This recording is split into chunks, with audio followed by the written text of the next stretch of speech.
Assalamu alaikum students, how are you all? I hope that you all are doing great. Welcome to your channel, Maadi to Scientific Academy. Okay, question number 9 is the students in a school each chooses a piece of fruit to eat with their lunch. They can choose from either an apple, a banana, or an orange. On Monday, Claudia records the fruit chosen by 30 of her classmates. Their choices are given below. So here, but the question is that students in the school each chooses a piece of fruit, okay, to eat with their lunch, and it can be apple, banana, or an orange, okay. And Claudia chosen the records, okay. She records the fruit chosen by 30 of her classmates. So here different fruits are given. So now, and the table is given, fruits are apple, banana, and orange. What you need to do is, as it's written, that complete the frequency table for the data. So here you have to complete the frequency. So how would you, what is the frequency? Is the number. Okay, so how many apples are in this data? So how many students have chosen the apples from this data? So here these are the apples. So count that how many students have chosen apples. So let's count. 1, 2, 3, 4, 5, 6, 7, 8, 9, 10. So there are 10 students who have chosen the apple. Now what about banana? Count the number of students who have chosen the banana. So count the bananas. 1, 2, 3, 4, 5, 6, 7. I think I've missed one. Okay, again count. 1, 2, 3, 4, 5, 6, 7, and 8. So there are 8 students who have chosen the bananas. Now let's count oranges. 1, 2, 3, 4, 5, 6, 7, 8, 9, 10, 11, 12. So there are 12 students who have chosen the oranges. So students, when you will add these three numbers, you will get 30. And here you can see that Claudia records that a fruit chosen by 30 students. So if the total frequency and this number is matching, it means that you have written the frequency right. Okay, now let's come to part B. Okay, our first part is finished. Now part B is on the grid below, draw a bar chart to show the data. So what you need to do is, on the y-axis frequency is given, you will write down the number of apples on the x-axis. So you will, okay, remember that you have to, as you are drawing the bar chart, so you have to select 2 bars for the bar chart. Okay, for these 2 you can choose apple, for these 2 you can choose banana, for these 2 you can choose orange. So you know that frequency of the apple is 10, so you will mark till 10 apples, you will mark till 10. Okay, here like this. So you write down that how many students have chosen the apples. 10 students have chosen the apples. In the same way, banana, okay, what is the frequency of banana? It's 8. So move upward till 8. As you can see that this is 8. Okay, put the point over here and draw the bar till 8. So this is how you have to draw the bars till that point. Okay, the first bar is like this and the second bar is like this. Now let's come to the third bar. Oranges. 12 students have chosen the oranges. So draw the point till 12. Okay, these are oranges. Go upward till 12. Here this is 12 now. So draw the point over here. Now draw the bar from this point. So this is how you have to draw the bars. You just need to go to that point, to the frequency point, and you just need a bar. Okay, so here there are 3 bars representing the 3 fruits: apple, banana, and orange. Okay, I hope that it's clear to you. Now let's move forward of B part. Okay, the B part is on Tuesday, Ahmed records the fruit chosen by a random sample of 30 students in the lunch queue. Okay, his results are shown in the table below. So the fruits are given apple, banana, and orange, and the frequencies are also given, which are 8, 15, and 7. So first part of this first part is use Ahmed's result to estimate the probability that a student selected at random chooses an orange. So how many students have chosen orange? 7. So 7 students have chosen orange. So you, and how many are total students? You know that total students are 30. Okay, so what you will do is, how would you find out? How it's given in the question as well. There are 30 students, sample of 30 students. So how would you write down the frequency? 7 students have chosen the oranges. So 7 by 30 would be the probability. Okay, would be the probability that a student selected at random chooses an orange. Okay, now let's come to second part. There is a total 180 students in the school. Now it has been told that in the school total students are 180. And it is also given that 8 students have chosen apple, 15 students have chosen banana, and 7 students have chosen oranges. Basically, Ahmed records the fruit chosen by a random sample of 30 students. Okay, these are the students who are taken as a sample, but the total students in the school are 180. So now the question is, use Ahmed's result to estimate the number of students in the school who chose an apple on Tuesday. So 8 students have chosen an apple on Tuesday. So how many are total students? When you will add the frequency, you will get 30. So 8 divided by 30, and how many are total students? 180. So you will multiply with 180. Okay ji, you will cut it and you will get 4800, and 3 ones are 3, 3 6 are 18, 6 8s are 48. So this is your answer. Okay ji, now let's come to question number 10. Okay, so question number 10 is factorize. Now 25x minus 5. Here you can see that 25 and 5, both numbers are divisible by 5. So you can choose, so you can take 5 common. When you will take 5 common, so 5 5s are 25. Here inside it will become 5x.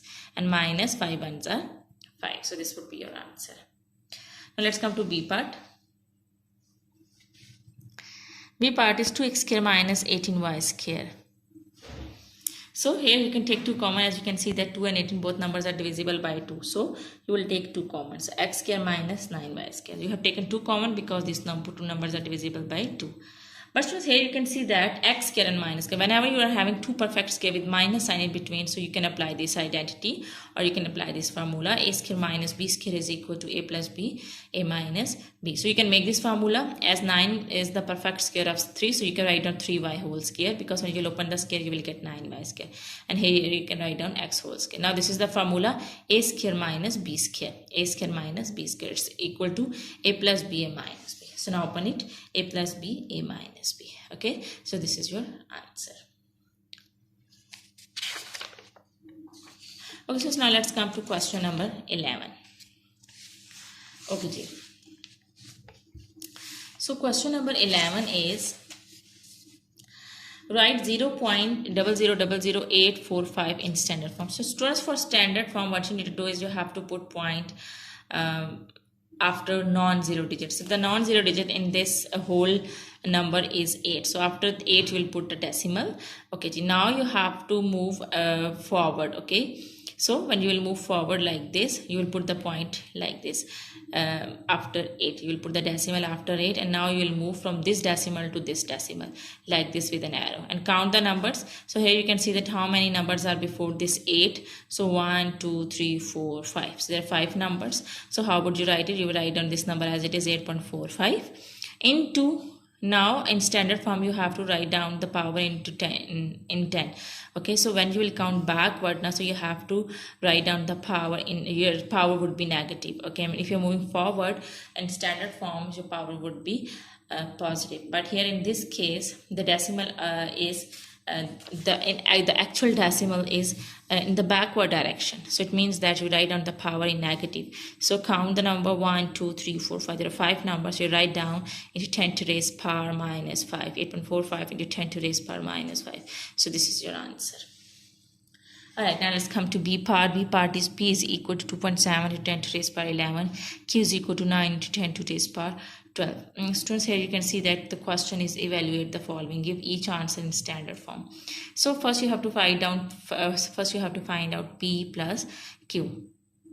So write down the number. The P is 2.7 into 10 to raise power 11 plus, now write down the power Q, 9 into 10 to raise power 12. Students, we can add it easily if we if the power over here is 10 to raise power 11. So we can divide, okay, or we can break this power 10 to raise power 12 as 10 to raise power 11 and 10. You know that when you add the power, you will get 10 to raise power 12. So you have, we can say that you have broken this power into 2 parts, 11 and 1.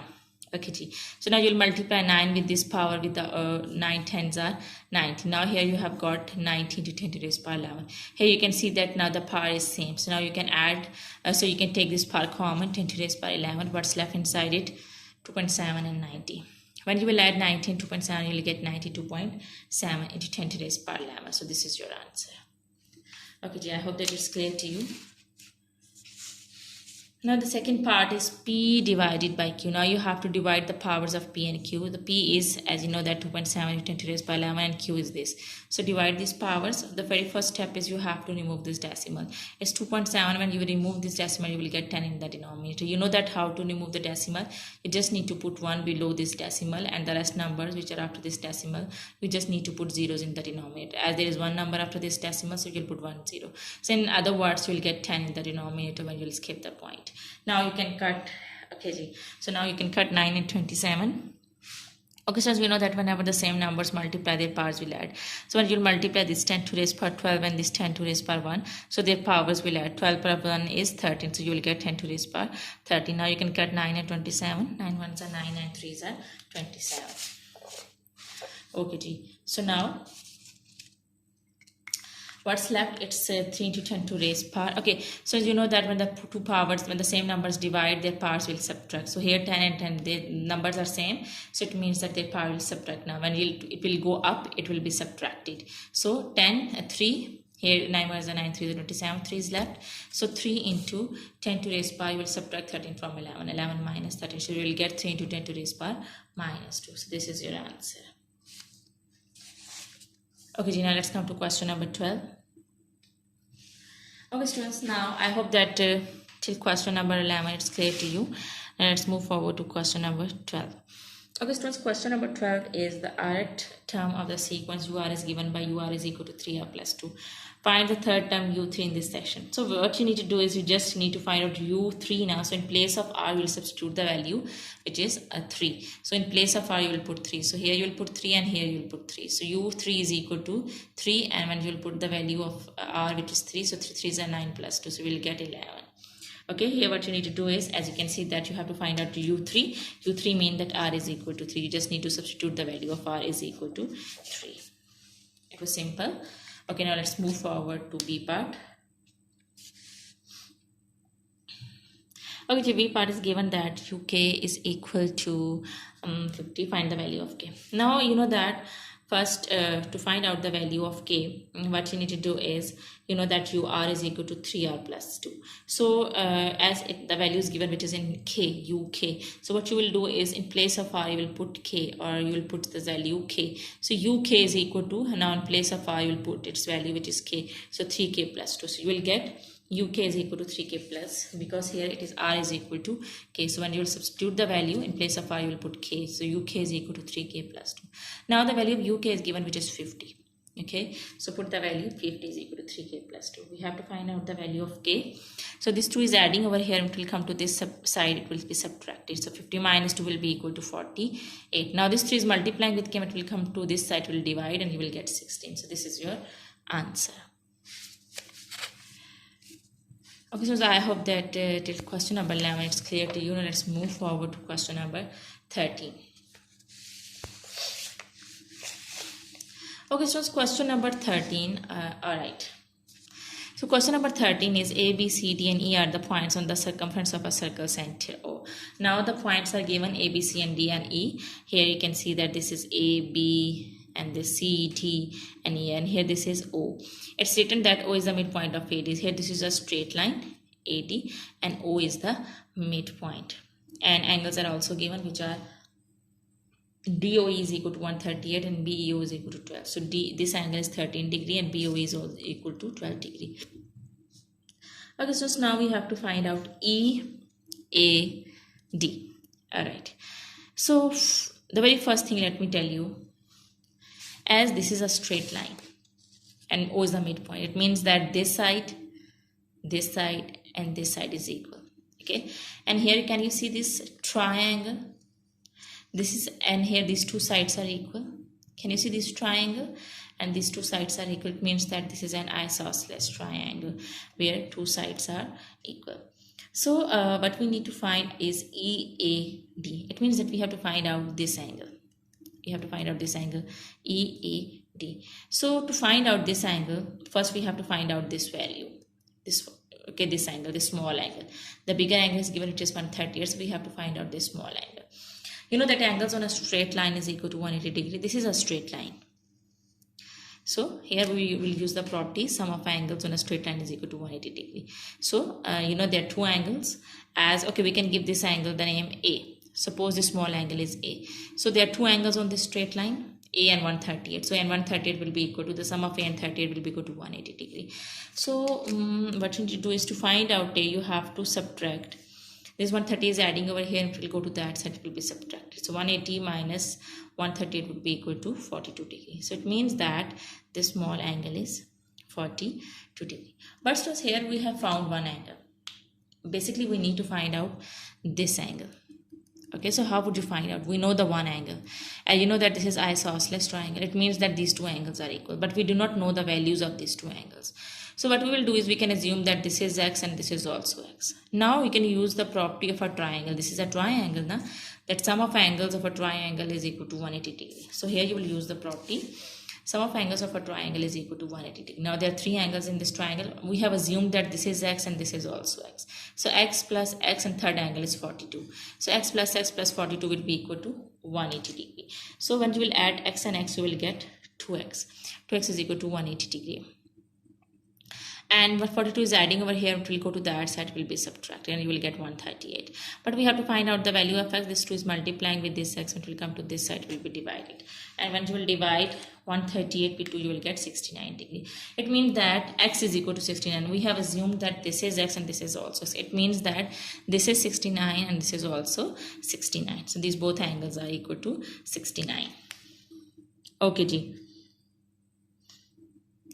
So now find EAF. Okay, now we have to find out EAF. This is very simple. As you can see that, see this figure, this like this and this. As you can see this and this. So this, it means that the line which goes straight up, it means that that angle is equal to 90 degree.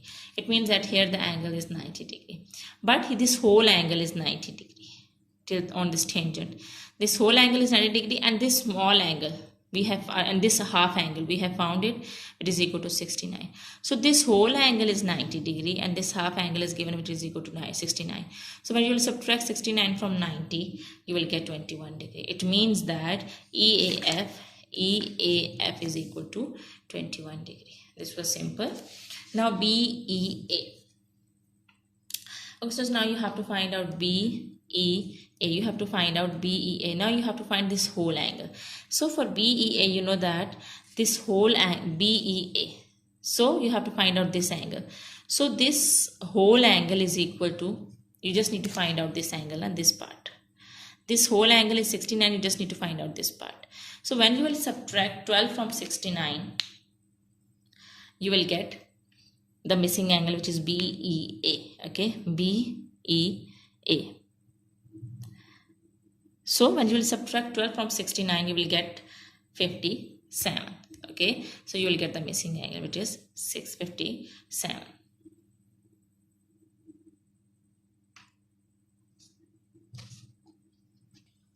So students, as you can see that, so we have found BEA, but as this is the whole angle 69, when we just need to find out this BEA, we just need to find out this, and this whole is 69. So when you will subtract this 12 from 69, you will get this angle, which is 57. Okay, now let's move forward to last part, BCD. Okay, now we have to find out BCD. It means that we have to find out this angle.